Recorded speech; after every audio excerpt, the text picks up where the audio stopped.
Benny et compagnie, c'est 75 succursales au Québec et en Ontario. Le maître rôtisseur a célébré son 60e anniversaire d'existence en 2020. Il emploie plus de 2500 personnes et vend plus de 8 millions de repas de poulet rôtis par année. Ça, c'est de la poule. Je me présente, mon nom est Pascal Babin. J'aurai le pur plaisir, l'immense bonheur d'animer ce podcast en direct de la microbrasserie L'Alchimiste à Joliette. Aujourd'hui, je m'entretiens avec le vice-président au développement des marchés chez Benny, M. Yves Benny. Quand le courant passe, c'est maintenant! Hydro-Québec présente Quand le courant passe, le nouveau balado de la Chambre de commerce du Grand Joliette. Cet épisode est une collaboration de Gestion BGC, des entreprises Mario Lorrain, des habitations Bordelot, Promutuelle Lanaudière et Synopsis. Bonne écoute! Yves, bonjour! Bonjour, Pascal. Première question, je peux te tutoyer? Oui, absolument. OK. Là, avant d'aller plus loin, est-ce qu'on dit Benny ou Benné? Faudrait demander à mes ancêtres écossais. OK. Je crois que c'est Benny. Benné. Oui, OK, Benny. moi, j'ai toujours dit, toute ma vie, on mange du Benny ce soir. Mais tu viens de quelle région, toi? Là, j'habite Rawdon. Ouais? Ouais. OK. Parce que la tendance est, j'entends beaucoup Benny quand je me déplace dans la région Québec. Ça se peut. Je suis originaire de la rive-sud de Trois-Rivières, donc Benny, ça se peut que c'était dans ce coin-là. À Trois-Rivières aussi, c'est souvent Benny qu'on dit. Donc, Benné. Ben, peu importe, pourvu que ça ressemble à ça. Monsieur Yves Benné. Oui. Ben, Oui. ça se peut que ce soit Benny pour moi aujourd'hui. Hey, OK. Bienvenue ici à l'Alchimiste. Merci. C'est Paul qui nous reçoit. Paul est juste là. Viens-t'en, mon ami Paul. On a toujours un petit breuvage. Des fois, c'est alcoolisé ou non. Aujourd'hui, je ne sais pas, c'est quoi la surprise? Oh, ça ressemble pas à de la bière, ça. Ratoureux. C'est un jus de pomme. Bonjour, bonjour. Alors aujourd'hui, je vous présente un cidre, parce que maintenant, on fabrique pas seulement de la bière ici, mais on fabrique aussi du cidre. OK. On a un permis de fabricant de cidre depuis maintenant 1 an, OK. et on est des passionnés de pommes. Alors, on a travaillé avec 5 vergers de la région, fait que c'est toutes des pommes de la Naudière, et ils sont pressés ici et fermentés en barrique. Ce que ça veut dire, c'est une fermentation spontanée qu'on appelle. Donc, il n'y a pas de levure qu'on rajoute. C'est vraiment dans les fûts de chêne qu'on met le mou de pomme, et c'est comme ça que l'alcool est créé. On laisse aller aussi de la fantaisie. On met aussi des fois du marc, qui est de la peau de fruits, du marc de cassis, ou du marc de raisin, ou du marc de framboise. Puis on crée différents assemblages comme ça. Donc, celui-ci, c'est l'assemblage brut 3, qui est avec les pommes sauvages et qui a été élevé en fût de vin rouge et fût de vin blanc. Alors, c'est vraiment c'est du cidre moderne, là, un peu qu'on appelle, c'est pas comme le cidre sec qu'on est habitué de boire. On est rendu avec 7 produits. Ça s'appelle les cidres Evelyn. C'est en l'honneur de mon épouse. OK. Hein, j'ai gagné le mari de l'année à cause de ça. Mais c'est vraiment les cidres Evelyn de la microbrasserie Alchimiste. C'est vraiment pensé avec notre brasseur en chef et conçu ici. Et ça, on ne peut pas acheter ça à l'épicerie. Bien, pas pour l'instant. OK. C'est majoritairement, là, toute la production, on n'a pas eu beaucoup la première année parce que les pommes, ça va par cycle de 2 ans. Fait que la première année, c'est vraiment ici, au salon de dégustation, au 681 Marion, qu'on peut s'en procurer. On va relâcher dans quelques établissements, mais l'année prochaine, là, on est en train de les faire, les cidres, parce que c'est la saison des pommes vient de finir, puis on a eu plus que le double de pommes que l'an passé. Oh, wow. Fait on va la commercialiser, mais c'est parce qu'il y a tellement une belle histoire à raconter que des fois, de juste mettre des bouteilles tout seul, tristes en épicerie, ben, on trouve ça plate un peu. Fait qu'on on aime tant que les gens commencent à le connaître, comprennent l'histoire et le savoir-faire en arrière de ces produits-là. Oui, c'est un art de faire un bon cidre, j'imagine. Et là, le pourcentage d'alcool? C'est autour de 5 5 c'est beaucoup. 5,2. 6,2 celle-là, tu vois. 6,2? Ouais, ça dépend, c'est entre 5 et 7 Hey, de j'avais toutes ça, les moi, cidres. en géographie, 6,2. Je trouvais que c'était beaucoup. Santé. Bienvenue, messieurs, et bonne Merci. dégustation. Merci, bien, Paul. Merci beaucoup. Savoureux. Savoureux. C'est Donc, délicat. Oui. Yves, on se connaît pas. Oui. Non, c'est On se vrai. connaît pas ou on se connaît peu. En Très fait, peu. tu m'écris à tous les jours, à toutes les semaines. Je sais pas si c'est toi qui fais l'infolette chez Benny. Non? Non, c'est pas moi. OK, c'est pas toi. Non. Tu Non, reçois mais une c'est communication pas- de chez nous. là. Non, mais c'est le fun parce que les filles de la chambre de commerce me disaient « Ah ouais, t'es abonné à l'infolette? » Puis c'est tellement le fun parce qu'en ayant une famille, souvent, il y a des rabais juste pour les enfants. Il y a des rabais 20 Je me souviens, dans le temps du Vendredi fou, il y avait 20 sur tout le week-end. C'est formidable, j'adore. Abonnez-vous Oui. à l'infolette de chez Benny. Là, vous n'étiez pas là parce que, OK, d'habitude, nous, je vous explique, on a fait des pré-entrevues avec nos invités, mais pas avec vous parce que vous étiez... Pas disponible. Vous n'étiez pas disponible, il n'y avait pas de réseau, vous étiez. C'est ça, Vous je étiez m'arrange. Je m'arrange pour pas avoir de réseau quand je pars en vacances. Ouais, c'est ça. J'étais à quelque part au milieu de la mer des Bahamas. Ah oui, OK. Oui, j'adore faire de la voile depuis longtemps, mais là, ça s'est concrétisé dans la dernière année parce que je me suis acheté un bateau à voile et je pars avec des amis ou avec ma femme. Et puis, lorsqu'on quitte Nassau, là, on commence à manquer un peu de réseau. Et puis là, ça commence à s'embellir le paysage. Les îles sont merveilleuses. Puis, c'est une façon de prendre du bon temps puis de profiter de la vie pour moi. Puis la chaloupe, elle est longue comment? Ah, c'est un beau bateau, un catamaran de 40 pieds. OK, c'est pas une chaloupe. Non, disons qu'on a toute la commodité moderne sur ce bateau-là pour être confortable. Oui. Oh, wow. Et là, vous étiez avec votre femme? Oui, en fait, la première semaine, j'étais là-bas avec ma femme, puis la deuxième semaine, mon frère Vincent et sa femme sont venus nous rejoindre. On a fait un petit périple d'aventure. On leur a fait découvrir les Exumas. Retournons au début de Benny. Ça part quand? Qui a eu l'idée? Mais j'étais pas là quand ça partit. Hein. Non? Faut que je le dise tout de suite en partant. Mais on m'a relaté l'histoire assez souvent, donc je la maîtrise. C'est que les frères Béné étaient des éleveurs de poulets dans le nord de la Naudière, ici à Sainte-Mélanie, Saint-Félix de Valois. Okay. Et ils avaient des poulaillers. Tous les 8 frères avaient des poulaillers. Et les 8 frères étaient ensemble dans une entreprise qui s'appelait Béné et Frères à l'époque et qui possédait une meunerie pour nourrir leurs poulets. Ils possédaient aussi un couvoir et ils avaient un abattoir pour aussi préparer le poulet pour le marché. Donc, les frères Béné avaient toute cette intégration-là verticale à la fin des années 50, puis ils produisaient du poulet, ils l'abattaient, puis ils le vendaient sur leur marché, comme Canadien. le marché Jean Talon à Montréal. Oui. Et puis... Mais ça, c'était dans les épiceries, c'était partout? Non, c'était plus institutionnel. C'était plus vendu soit sur le marché pour la consommation individuelle ou soit pour d'autres restaurants à l'époque. Mon père était livreur même, il était le plus jeune des 8 frères, puis il avait la tâche d'acheminer le poulet sur le marché à Montréal et puis de livrer ça. Et puis, mais il était, mon père, aussi machiniste de métier. Et lui, dans ses temps libres, quand il revenait de ses livraisons, il picossait dans son atelier. On va dire picosser parce qu'il a essayé de fabriquer un four et c'est de là qu'est partie un peu la recette du poulet rôti Béné. Il est venu, c'est-à-dire il a été capable de réaliser un four qui permettait de cuire le poulet très lentement, 3 heures, sans que le poulet sèche, sans que le poulet brûle. Et puis, après plusieurs tests, il a fait goûter le poulet dans une fête familiale à ses frères et sœurs et ses neveux et nièces à l'époque, mes cousins plus vieux, mes cousines plus vieilles. Moi, je n'étais pas là encore, mais... Et là, la famille a été vraiment ébahie du goût du poulet rôti. Puis ils se sont dit, les 8 frères se sont mis ensemble et ont dit, on va ouvrir une rôtisserie à Joliette. Et c'était le début de tout avec la première rôtisserie de la famille Béné à Joliette. Était à Joliette, la première. Exactement, oui, en 1960.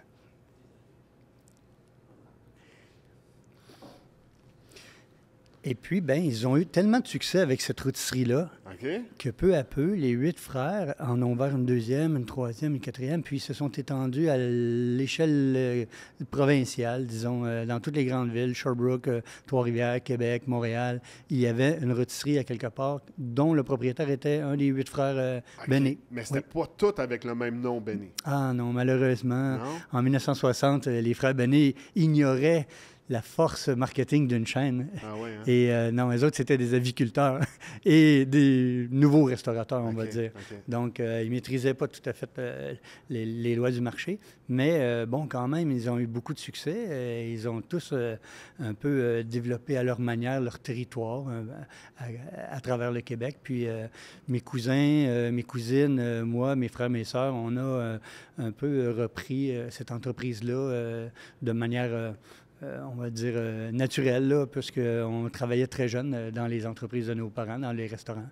Et puis, à travers les années, on a succédé la deuxième génération de la famille Béné à l'administration, à la direction de ces restaurants-là. Parce que peu importe la région, peu importe le nom du restaurant, tout le monde utilisait le four du De ton père, Gilles? Oui, dans les débuts, c'était le four qui permettait de faire cuire le poulet de cette manière-là.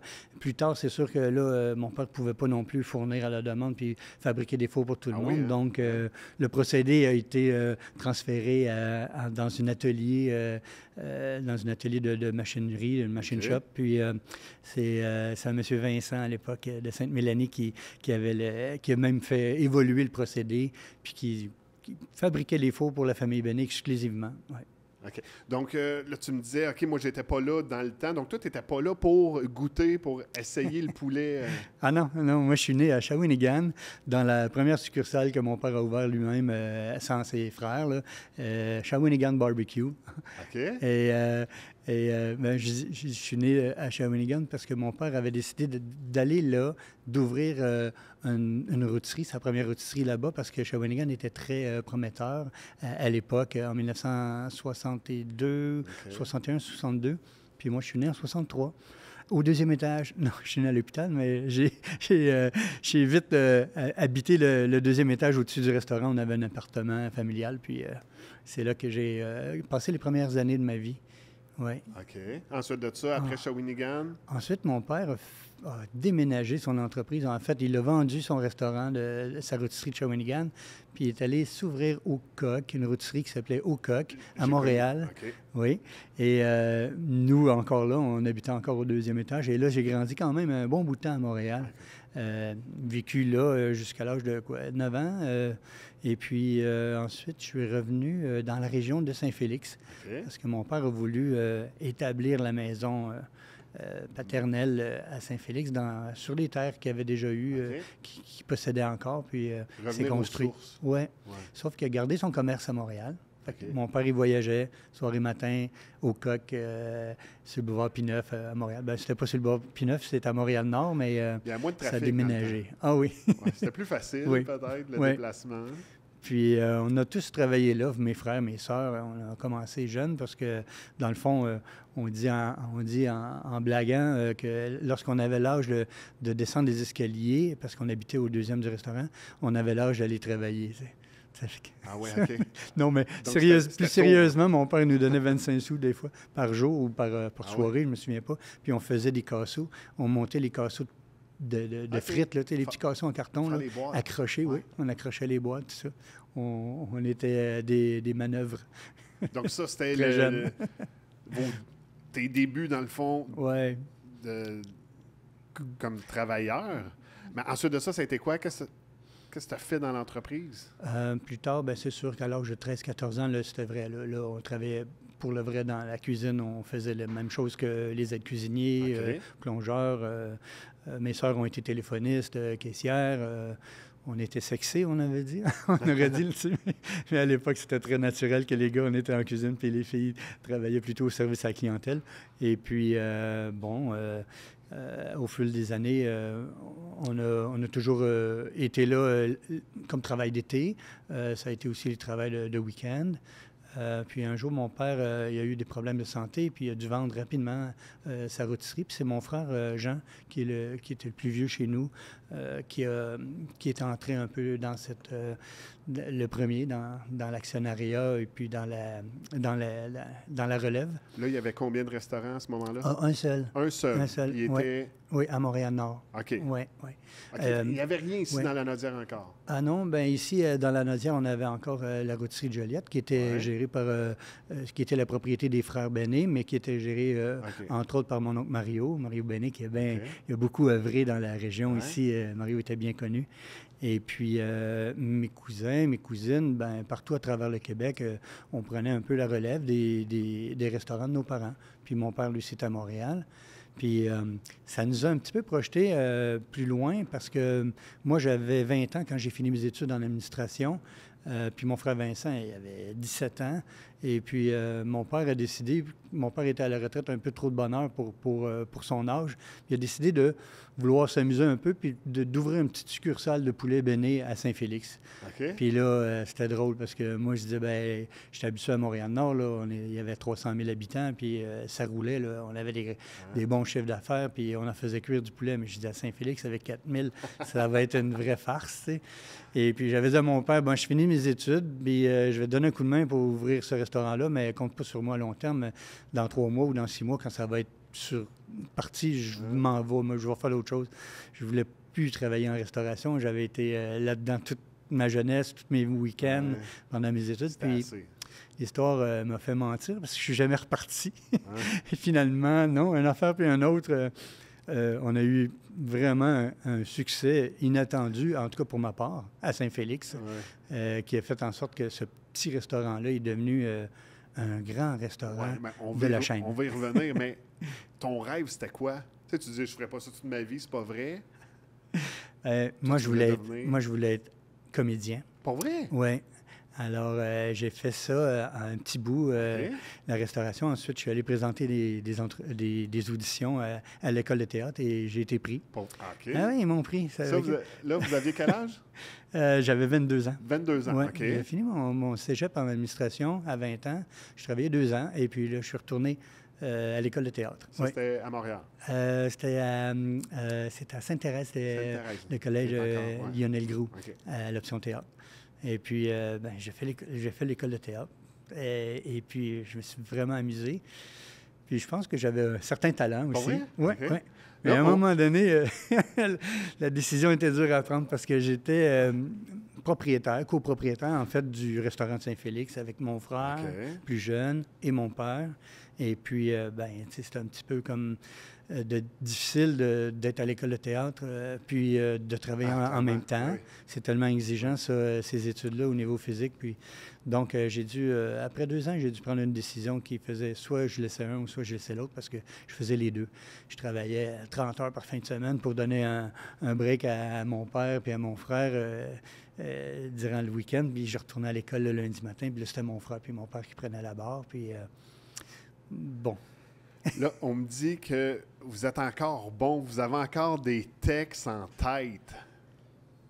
J'ai entendu un oui dire de votre garçon qui me dit « Ah, mon père est encore, si tu demandes des fables de La Fontaine, il est capable de faire des extraits encore. » Est-ce que c'est vrai, ça? Oui, c'est vrai. Oui? J'ai tous les textes que j'ai dû mémoriser pour les scènes, je les ai encore en tête. Ça ne me quitte pas, mais je les rafraîchis à chaque fois que j'ai le temps. À chaque fois que j'ai un moment, je me remets là. OK. Donc, voici un extrait. Ah oui. Il faut que j'y aille, là. Ah oui. OK, je fais un extrait, un exercice de diction. Oh, OK. Ça, c'est comique parce que ça dit rien, mais en même temps, ça dit tout. C'est ça. De Pernambouc au Potomac, l'antique Inca légométèque sabra compter son bric-à-brac en vrac avec ses pastèques. Maintes statues en tech d'Aztèque, même masse de caciques en stuc, sculptées en stock pour glitotech au temps du grand Tchatlinklikuk. Oh, bravo! Wow! Ceux qui ont fait l'école de théâtre à Sainte-Thérèse, ils vont se souvenir de ça. Oui. OK, donc ça, c'est à l'occasion encore, vous êtes... Je m'excuse, j'ai de la difficulté à te tutoyer, mais en tout cas... T'es tout seul en voiture, des fois, tu je m'amuse avec ça. Comme ça. Ouais, okay. Je suis tout seul à la pêche dans la chaloupe, et je m'amuse à me remémorer mes poèmes. Puis les poèmes de Ronsard, on a étudié quand même aussi un peu la littérature, puis la poésie. Puis on a... c'est pas des choses que tu es habitué d'entendre ou de voir. Bon, La Fontaine, oui, mais La Fontaine aussi avait de très, très beaux poèmes que malheureusement, aujourd'hui, c'est pas à la portée, on dirait, de notre éducation au Québec, là, d'avoir ça. Mais dernièrement, je rencontrais des Français, puis je les ai fait des poèmes qu'eux appréciaient. Puis ils me demandaient comment ça se fait que tu as mémorisé ça, où est-ce que tu as appris ça. Puis eux, ils avaient un petit peu plus... ils avaient un peu plus l'oreille pour écouter ça, puis entendre ça. Est-ce que tu as quelques regrets par rapport à ça? De ne pas avoir essayé? De pas... Ça a été des regrets longtemps. Je dirais que oui, parce que un petit peu à reculons, il fallait que je me range parce que j'étais à l'épuisement. J'étais au bout du rouleau, puis prendre la décision. Mais tu vois, avec le succès qu'on a eu avec notre restaurant, moi puis mon frère Vincent, plus tard, mon père est décédé pas tellement longtemps après, puis avec la croissance qu'on a pris, puis aussi... je dirais l'achèvement, ça se dit-tu ça en français? Achievement? C'est pour dire que j'étais content de voir la réalisation que ça prenait. Puis moi, d'avoir été comédien, j'aurais aimé ça que ça porte, que ça ait une certaine portée aussi dans ce que j'aurais fait pour influencer ou pour avoir un certain message à apporter, tu sais. Puis je l'ai fait, je pense, beaucoup avec Vincent, mon frère, mon associé. On l'a fait beaucoup au niveau de nos employés. Puis des fois, je me servais un peu de mes talents de comédien ou mes talents de communicateur pour passer ces messages-là, puis faire en sorte de laisser une trace quand même positive dans la société ou dans notre entourage. Puis de voir notre accomplissement, puis de voir l'entreprise grandir puis réussir comme ça, de donner la chance à des gens, des fois, qui n'avaient pas eu beaucoup de chance dans leur vie au démarrage, d'avoir un emploi puis d'être traité avec du respect. Tu sais, puis je pense que aujourd'hui, je le regarde puis je me dis, ah non, c'était bien. Tout est parfait dans le fond. Tout est parfait pour vous. À l'époque, j'étais torturé, mais aujourd'hui, je sens que c'était la bonne décision. Puis, l'accomplissement qui a été fait, ça me satisfait. Ouais. Donc, la deuxième génération des Béné, vous étiez combien dans la deuxième génération? On était plusieurs, mais là, je te dis, aujourd'hui, on était peut-être 17 ou 18 cousins-cousines à travers le Québec. Puis aujourd'hui, on est certainement une douzaine dans Béné et compagnie. Ouais. OK. Parce que là, je vois 24 membres de la troisième génération sont déjà à l'emploi de l'entreprise. Ah oui, ça, c'est nos enfants. Oui. Les enfants de mes cousins, de mes cousines, Wow. les enfants, mon frère, ma soeur, ceux qui ont décidé de s'investir dans l'entreprise. Ils sont 24, tout près 25 même, je crois. Puis... La belle affaire là-dedans, c'est que nous, on sent qu'on a de la relève qui nous pousse vers la sortie. C'est bien correct, puis c'est bien. Mais aussi, la quatrième génération qui vient d'arriver depuis un an ou deux. Là, on a des jeunes là, qui ont l'âge d'être... ils sont encore aux études, mais ils vont s'impliquer dans l'entreprise les week-ends, pendant l'été, des travails d'été, tout ça. Et puis, on voit déjà que ça pourrait être la relève de la future, de notre relève. Donc, est-ce que vous avez un plan de match pour la relève, justement, pour passer le flambeau? Est-ce que c'est déjà établi, vu que vous êtes entre la 2 et la 3e génération? Je pense que oui. Ce qui est bien, c'est que la plateforme du modèle de franchise de Béné et compagnie, ça permet à nos neveux, nos nièces, puis aux autres membres de la génération de s'impliquer puis d'avoir, je dirais, un genre d'encadrement qui permet à toute la famille de se réaliser dans une région ou dans une autre, puis d'avoir aussi des rôles dans l'entreprise qui viennent combler un peu leur respiration. Donc ça, c'est comme vraiment salutaire pour la famille, parce qu'avant, avec plusieurs noms, plusieurs marques, plusieurs territoires, on ne savait pas trop comment on allait voir notre relève s'improviser avec la relève de mes cousins ou avec la relève des cousines. Donc, tu sais, la marque, déjà, Béné et compagnie, en ayant été mise au point puis structurée, puis aussi, on va dire, on l'a vraiment exercé avec mes cousins puis mes cousines, parce que ça, je ne vous ai pas compté ça tantôt, mais c'était un grand défi pour nous autres en 2010, là, d'arriver avec cette idée-là de marque. Là. Oui, hein? Parce que, parlons-en de ça, l'unification des restaurants de la famille, tout ça sous la même bannière, Béné et compagnie, a été une grosse étape pour vous. Ça a apporté de nombreux avantages. Le pouvoir d'achat, la force marketing était là aussi. Ça l'a apporté quoi? À quel point vous êtes devenu vraiment plus fort? Je pense qu'on ne saura jamais le dire à quel point, mais c'est sûr que dans des sondages ou dans des discussions qu'on a avec les gens, maintenant, la marque Béné et compagnie, elle est, je dirais pas consacrée, mais elle est connue. Ouais. Il y a une belle notoriété qui s'est faite alentour de ça. Puis, si on recule en 2006, il n'y avait qu'un seul restaurant qui s'appelait Béné et compagnie, c'est celui de mon frère Jean. Okay. Et puis, mon frère Jean à Blainville avait lancé cette nouvelle marque-là. Et puis, un petit peu plus tard, dans cette aventure-là, Jean, moi, d'autres cousins aussi, d'autres cousines, on avait désiré regrouper tous les membres de la famille Béné sous une même marque parce qu'on avait des noms différents selon la ville où on opérait. Nous, à Saint-Félix, c'était Béné, à Joliette, c'était Béné, mais ailleurs, c'était au coq. Ailleurs aussi, ça pouvait s'appeler le coq rapide. Ça portait plusieurs noms. Et puis, à l'époque, quand nos parents ont décidé, les premiers, la première génération ont décidé de se développer, ils n'avaient pas de notion sur l'image de marque, puis la puissance du marketing et aussi des approvisionnements, parce que si on est plusieurs restaurants à acheter avec la même norme, avec les mêmes indications auprès de nos fournisseurs, c'est sûr que plus qu'on a de volume d'affaires, plus qu'on va avoir des escomptes importants. Ah oui. Donc, il y avait tout ce côté-là. Et de réunir mes cousins et mes cousines, puis de parler de ça, de parler d'avoir une seule marque, ça avait été tenté à 2 reprises avant Béné et compagnie, et ça avait échoué. Et puis, quand Jean est arrivé avec ce nom-là... Pourquoi? Mon frère Jean, lui, tout simplement parce qu'il avait le goût de mettre une nouvelle marque au monde avec des critères, justement, comme une franchise. Ouais. Et puis, que les gens de la famille, que les membres de la famille pourraient y adhérer à peu de frais. On n'était pas là pour vendre des franchises à nos cousins ou nos cousines. On était là pour leur dire, venez avec nous autres dans un groupement d'achat et venez avec nous autres dans un regroupement de marques, de commerce. On va y gagner et puis on va faire en sorte que tout le monde de la famille, que ça rayonne pour tout le monde de la famille, ce succès-là.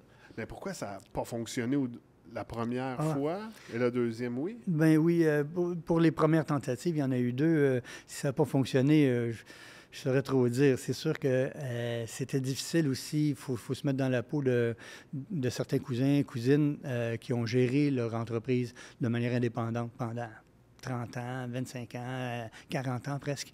Et puis de leur demander de faire une concession comme de donner à un groupe ou donner à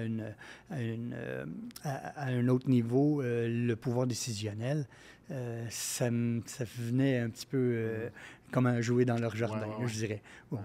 L'autre affaire aussi, c'était, quel nom on allait adopter? Est-ce qu'on allait adopter un nom déjà connu, un nom déjà d'un des membres de la famille qui était à succès?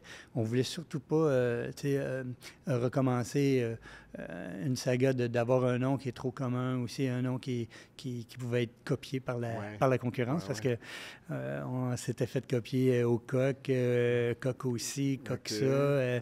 Je nommerai pas tous les compétiteurs, mais je veux dire, c'était très, très près.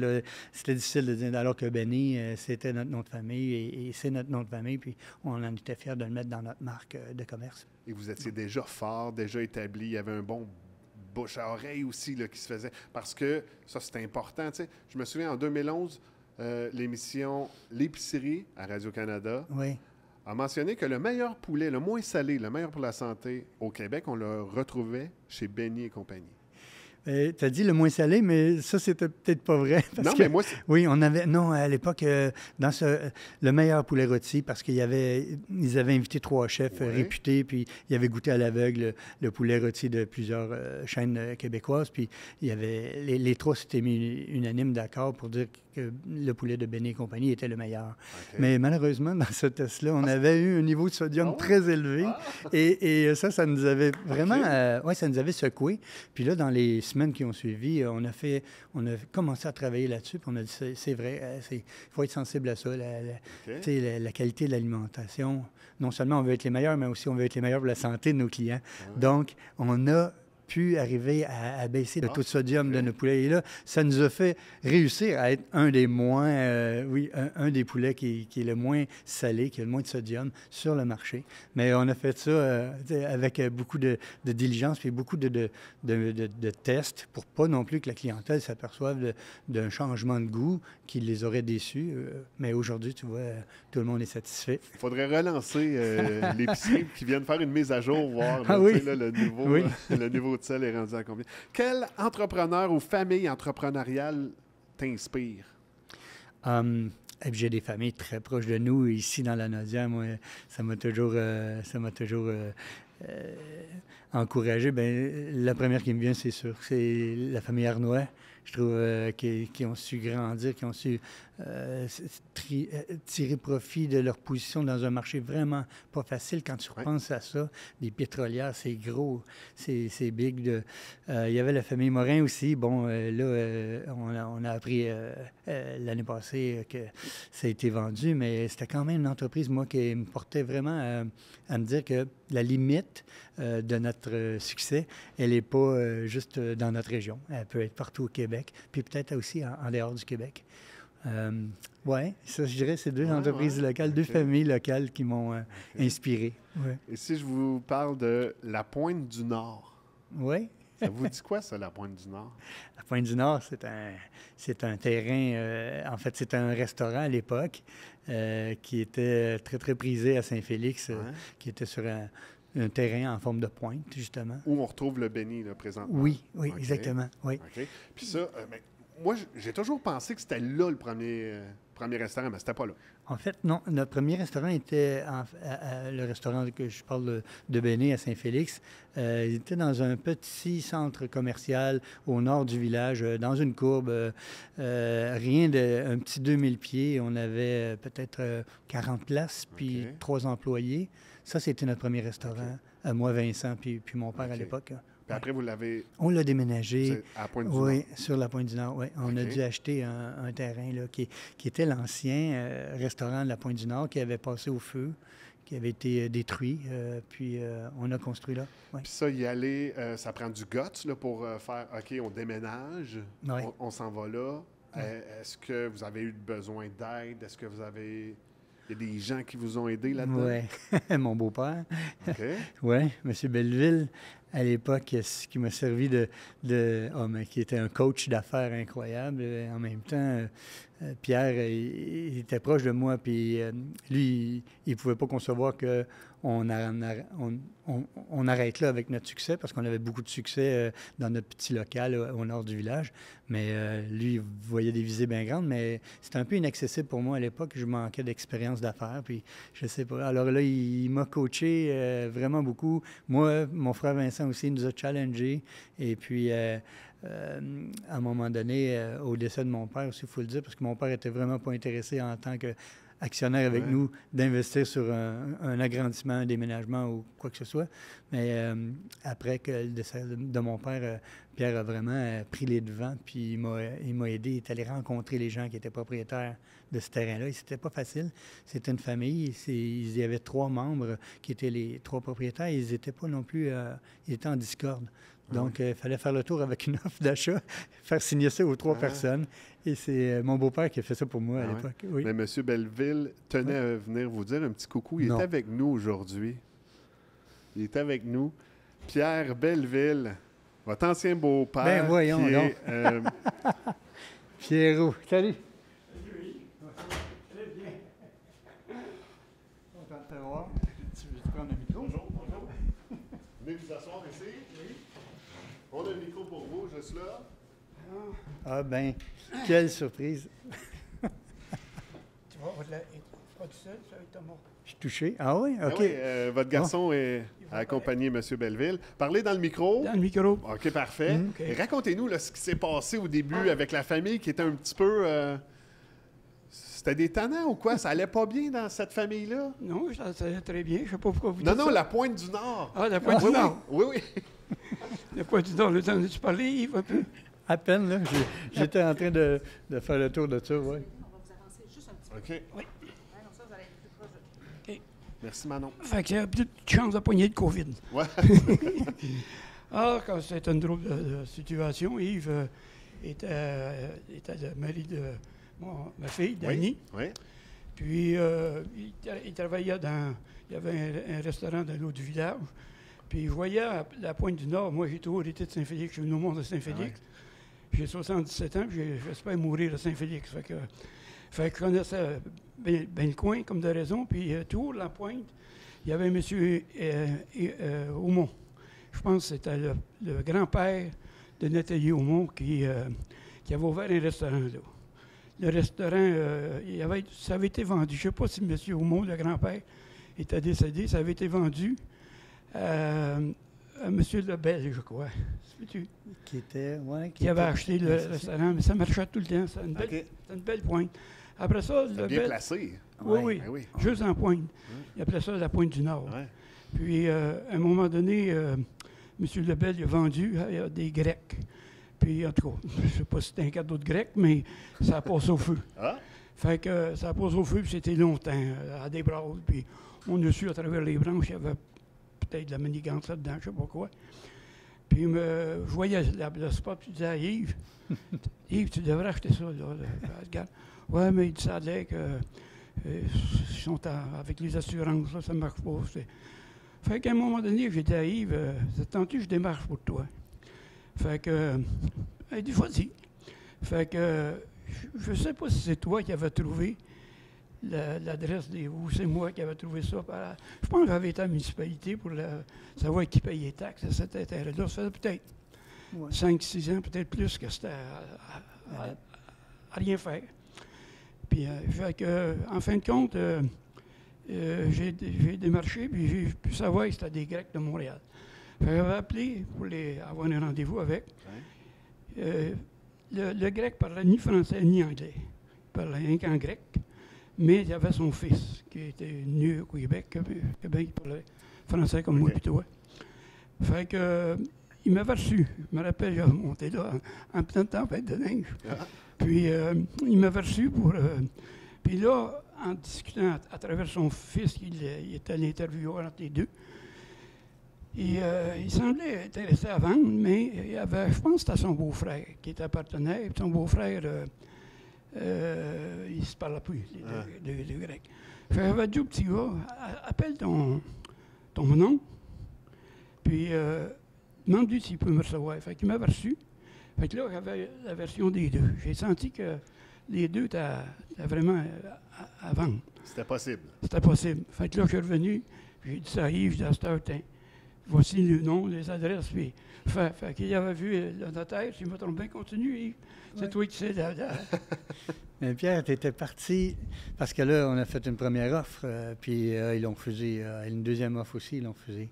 Et je pense que la dernière offre, je les avais donné un ultimatum, parce que sinon, si ça ne se passait pas de même, nous, on ouvrait une deuxième succursale ailleurs. Moi puis Vincent, on était décidés, on avait spoté un nouvel endroit. Puis là, au lieu de mettre tous nos efforts à Saint-Félix, tous nos moyens financiers, on voulait ouvrir une deuxième succursale ailleurs.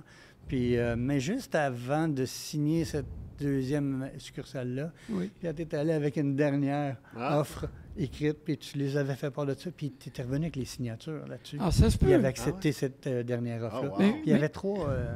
il y avait le monsieur et la madame, je pense, mari et femme, puis le cousin ou beau-frère. Là, Écoute, à mon âge, je dois commencer à faire de l'argent. non, mais c'est toi qui l'as fait quand même, tout ça. C'est Pierre qui est allé démarcher ça. Ça l'a vraiment lancé. Ah, Moi, ouais. ça semblait que tout le monde vient au monde avec une qualité au moins. Ben oui. Il y en a qui en ont 5, il y en a qui en ont 10, il y en a qui en ont 5. Non, mais vous êtes l'instigateur aussi de Belle Gaz, de Plastique GPR. C'est-à-dire, Bellegarde, l'instigateur, c'était mon père. OK. Puis nous autres, les trois frères, on a pris la compagnie de OK. Bellegarde. Mais Donc, vous étiez un homme d'affaires déjà. ouais. Après ça, Plastique GPR, c'est moi qui ai parti ça. OK. Aujourd'hui, Lui, c'est un visionnaire, lui. Ouais. Il a vu des affaires, des fois, que, en tout cas, pas grand monde dans mon entourage aurait vu. Là. J'ai eu la chance d'avoir un mentor comme ça. Mais oui, j'avais deux qualités. Ben, j'ai bien des défauts.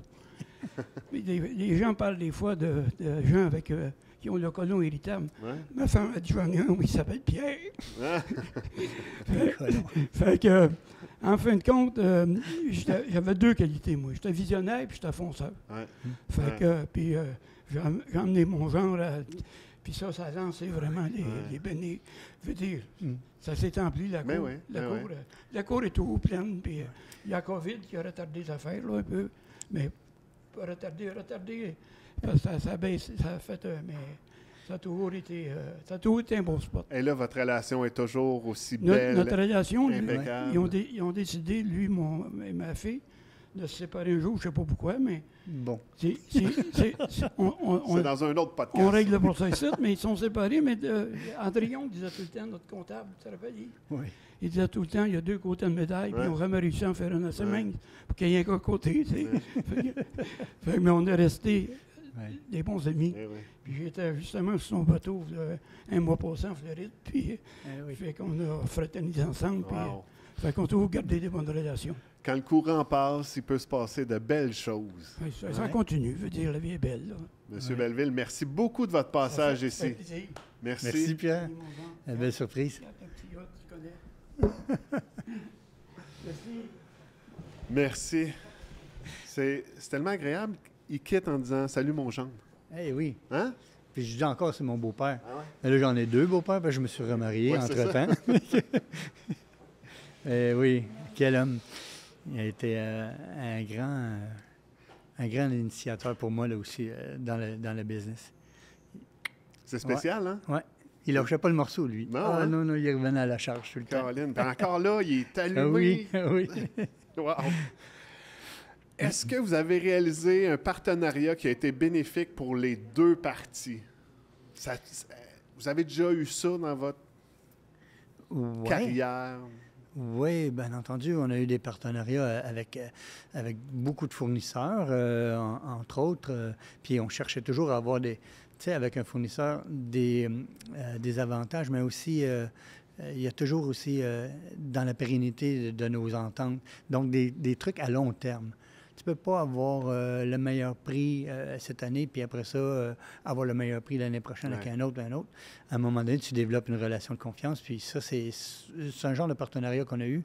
On a eu aussi des partenariats en start-up avec des jeunes. OK. Entre autres, il y a une entreprise ici à Joliette qui s'appelle EcoPack. Oui, c'est le fun, Ce ça. sont des jeunes universitaires qui ont mis au point un procédé pour faire des contenants qui sont vraiment très, très amis de l'environnement. OK.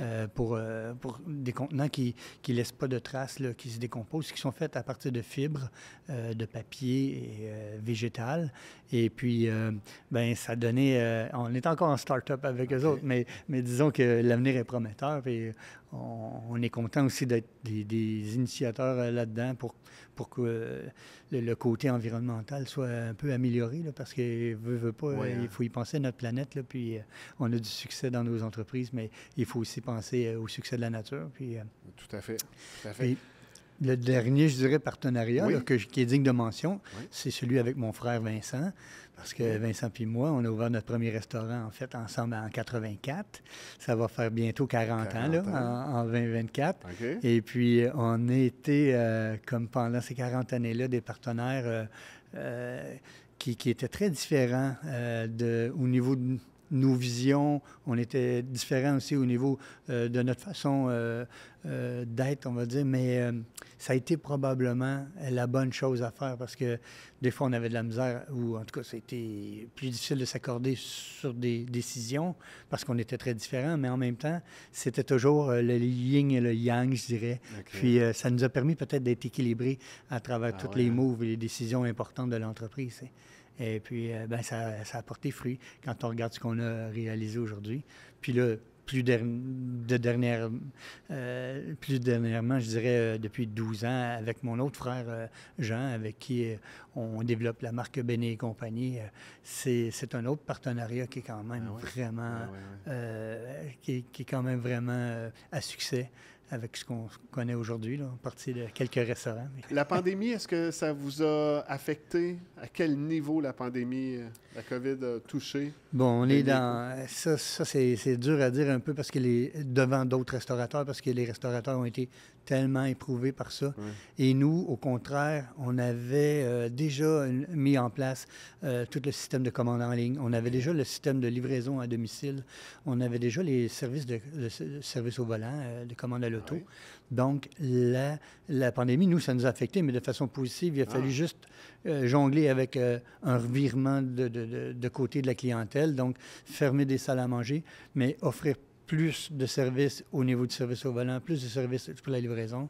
Et puis, ben, on a dû engager des gens. Donc, c'était un problème dans une croissance extrêmement rapide, puis aussi dans un monde où l'approvisionnement n'était pas garanti. C'était un petit peu difficile d'avoir tout ce qu'il fallait, puis de continuer de donner un bon service aux clients aussi à travers ça. je sais que les temps d'attente, à un moment donné, ils étaient un petit peu plus, pas mal plus longs que ce qu'on a la coutume de faire, là. Mais bon, les clients ont été aussi compréhensifs, vu l'état dans lequel on vivait au Québec, là. Depuis l'automne dernier, on lit un peu partout qu'il y a une pénurie de laitue. Est-ce que ça vous touche? Oui, ça nous touche, oui et non. Pour certains aspects de la laitue, on a des belles ententes avec des producteurs québécois. Okay. Donc, tout ce côté-là ne nous touche pas trop, mais on sait que si on a besoin de surplus à notre contrat ou si on a besoin d'autres types de laitue que celles qui nous sont fournies, là, on y goûte. C'est comme le consommateur au supermarché, là, on voit tout le prix de la salade effrayant.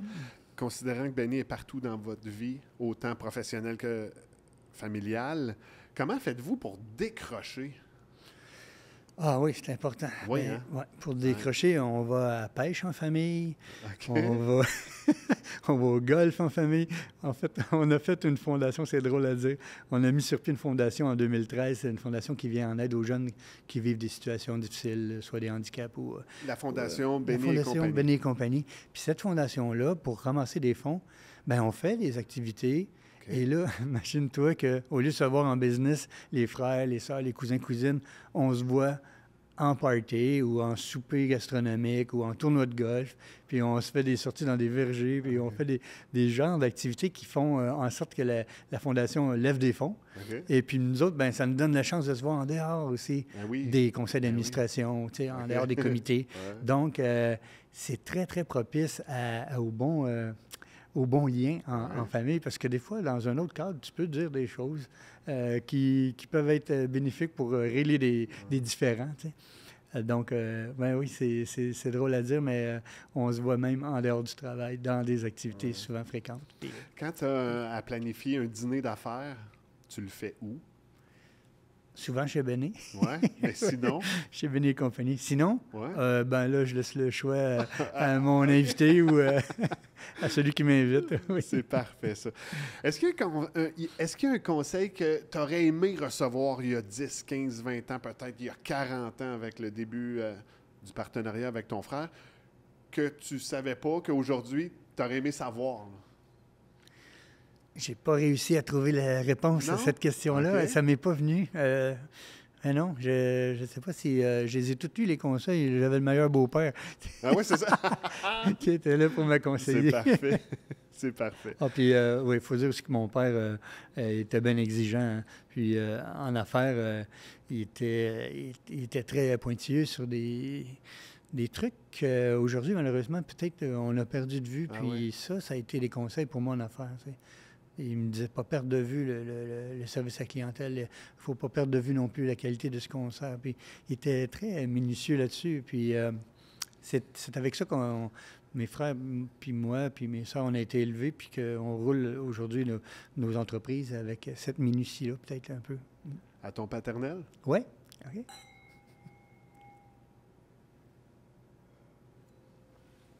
Et ma maternelle aussi, il ne faut pas que je l'oublie dans l'histoire, parce que ma mère, qui était la mère de 6 enfants, à travers ça, elle a aidé à mon père beaucoup dans les premiers restaurants. Elle était la main dans la pâte, on va dire, les deux mains dans la pâte. Elle faisait toute la coordination des salles à manger, l'entraînement des serveuses.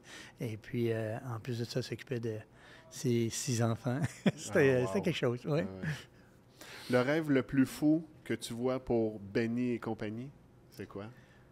Je pense que la 3e génération va le réaliser. Là. Ça va être de sortir un petit peu de notre territoire québécois. Okay. On va dire que la qualité des repas qu'on sert, avec la qualité du service qu'on donne, souvent je voyage, moi, en dehors du Québec, puis je me rends compte que mon Dieu, il y a des belles chaînes, là, il y en a qui fonctionnent très bien, mais il y a bien d'autres places aussi où est-ce qu'on n'est pas servi, puis on ne mange pas non plus une qualité de nourriture très, très relevée. Donc, je pense qu'il y a de la place pour dans les autres marchés que le Québec pour Benny et compagnie. Ça va finir un resto à la carte, ça, dans le sud. Tu vas avoir le choix d'aller manger chez Benny et compagnie. Yves, on termine avec des questions en rafale, OK? Donc, je te pose des questions, tu réponds spontanément avec ce qui te vient en tête. La dernière chose que tu fais avant de te coucher. Je me brosse les dents. Ouais, bah, c'est tellement bon. Ça marche comme réponse. Une demi-journée de temps libre devant toi, tu fais quoi? Demi-journée, je fais de la musique. Ah oui? Oui, Tu crées beaucoup de de la musique. Je pratique, je joue, je fais des guitare? spectacles avec des amis. On a un band. Pour vrai? Ouais. Mon Dieu, OK. Je suis multi-instrumentiste. J'ai lu dans tes questions que tu pouvais me poser la question, qu'est-ce qui serait étonnant de savoir sur toi? Ben, je pense qu'il y a peu de gens qui savent que la salle Roland-Brunel, Ouais. Roland Brunel étant un père des clercs Saint-Viateur qui enseignait le violon et la musique aux enfants, m'a enseigné à moi, quand j'étais jeune, le violon. Et ça a été comme mon initiation à la musique. Et puis plus tard, bon, j'ai appris le piano, j'ai appris la guitare, la basse. Et puis je me suis mis à jouer toutes sortes d'instruments parce que j'adore jouer de la musique dans mes temps libres. Et là, on peut... Ah! si on veut, pour notre partie de Noël, Oui, on c'est veut ça. avoir le band qui vient avec. On va ça. dire qu'on est un band d'amis. On est à peu près tous des gens d'affaires OK. qui formons un groupe. On est une douzaine de membres. On joue plusieurs instruments, mais on fait des spectacles une fois par année, un spectacle dont on va essayer d'avoir un léger profit, bénéfice pour remettre à une œuvre. Ah, Donc, c'est un petit peu s'amuser, en même temps se faire plaisir, puis faire un peu de bien dans la communauté. ben oui, clairement. Ton jeu de société préféré? Oh, je ne joue pas vraiment aux jeux de société, moi. Non. Jeu de cartes? De temps en temps, je me fais prendre à être invité à jouer aux cartes. Ouais. Bon, j'accepte, là, mais Non? je ne suis pas un gars de jeux de société, non. Est-ce que tu es mauvais perdant? Ah, ça se pourrait. Oui, c'est peut-être ça. C'est peut-être ça. Oui. peut-être ça. Sincèrement, ça se pourrait. Surtout quand j'ai pas eu ma chance. tu sais. La prochaine destination voyage? Oh, ça va être les Bahamas encore. Encore? Oui. Avec le bateau. Maintenant que le bateau est là-bas, il Ouais. m'attend. Oui. Quand tu manges dans un autre restaurant, est-ce que tu commandes à l'occasion du poulet? Certainement. Oui? Juste- Souvent. OK. Oui. Ah, il faut absolument que je goûte tous les poulets pour voir. qui existent. Ouais. OK. Ah oui, c'est drôle parce que quand je suis allé en Europe dernièrement, je courais les occasions de manger du poulet dans les rôtisseries. Ah, c'est le Mais fun. oui, pour goûter, puis en même temps comparer un peu ce qu'on sait faire, Puis? ce qu'ils font. T'étais déçu? Ou... Non, au Non? contraire, non. Et ils font de l'excellent poulet rôti, les Européens. Ah oui, et les Portugais aussi, et OK. puis les Italiens, Ouais. oui. C'est très bon. Ton plus vieux souvenir d'enfance?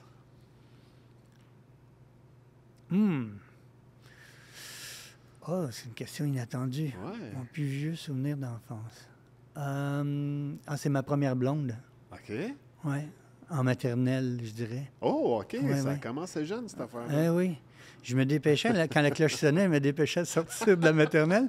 J'allais tenir la porte, puis quand elle sortait, je lâchais la porte sur les autres. Ah! Puis j'allais la reconduire chez elle. J'aimais ça être galant. Fabuleux. Il y avait déjà à l'époque le service de livraison. Wow, c'était parfait. Qu'est-ce que tu collectionnes?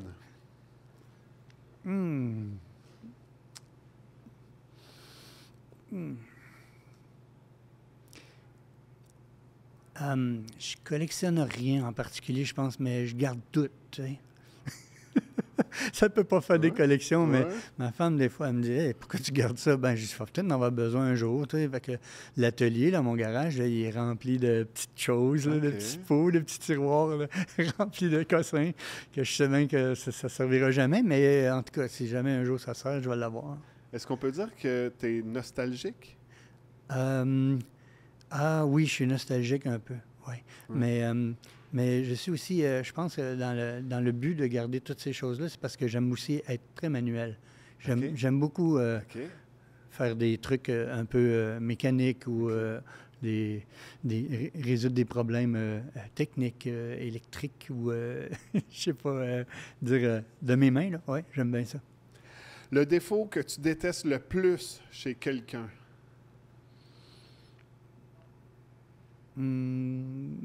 Quelqu'un qui est imbu de lui-même. OK.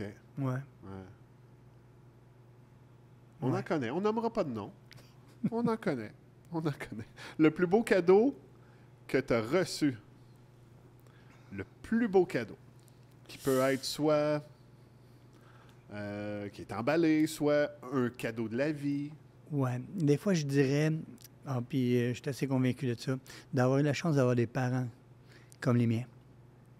Tu sais, qui nous ont partis, qui nous ont éduqués, qui nous ont aussi fait comprendre des choses de la vie que des fois, je vois des jeunes qui sont un peu laissés à eux-mêmes puis qui n'ont pas eu la chance d'avoir le petit coup de pied dans le derrière quand ça le prenait, puis la bonne tape dans le dos, tu sais. Ouais. Ça, c'est un beau cadeau de la vie que j'ai eu, puis que mes frères et sœurs, on pourrait tout témoigner de ça. On a été éduqués des fois un petit peu à la dure, mais avec l'intention de devenir quelqu'un de bien, tu sais. Ouais. Et au final, on peut dire la vie est bonne. Oui. Hein? Ah, elle est super bonne. Absolument.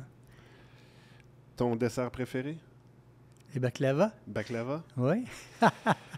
L'Insatiable, épicerie fine et pâtisserie artisanale au centre-ville. Un petit cadeau pour toi, Yves, pour souligner ton passage. Les baklava. Merci. Ils sont beaux, hein? Ah oui, beau et semble-t-il que c'est délicieux. Yves Bény, ce fut un plaisir d'échanger avec toi, avec vous. C'était incroyable. Merci beaucoup. Un homme généreux et au plaisir de vous revoir. Merci, Pascal. Merci beaucoup. À toi aussi. Ce balado est une création originale de la Chambre de commerce du Grand Joliette qui tient à remercier ses partenaires. Hydro-Québec, Gestion BGC, les entreprises Mario Lorrain, les habitations Bordelot, Promutuelle Lanaudière et Synopsis.